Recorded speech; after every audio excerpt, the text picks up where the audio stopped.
Il regime di austerity che il nuovo governo Monti si appresta a varare non piace alla Lega, che dall'opposizione torna ai suoi vecchi cari temi e rilancia con forza la rivolta fiscale, chiedendo ancora una volta che i soldi dei veneti rimangano in Veneto. Per il governatore Zaia, leghista, come lui stesso ricorda da 20 anni, in questa fase i veneti vanno difesi fino in fondo.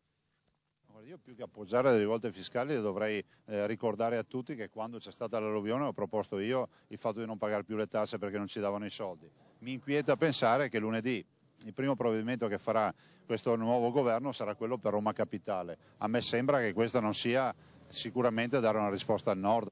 E se da Treviso tutto è pronto, volantini compresi, per incitare i veneti a non pagare le tasse, anche a Padova si raccoglie la sfida.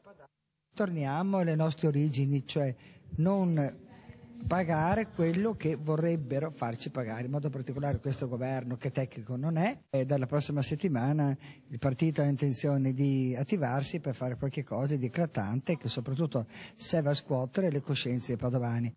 E il vecchio alleato, il PDL, non contesta e non condanna l'iniziativa leghista.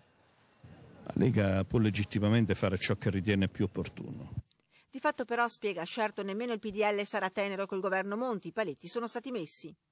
Noi non tollereremo che ci possa essere un'azione vessatoria nei confronti dei lavoratori, nei confronti dei cittadini e ancor di più non possiamo pensare che ci sia l'ICI sulla prima casa che noi abbiamo tolto,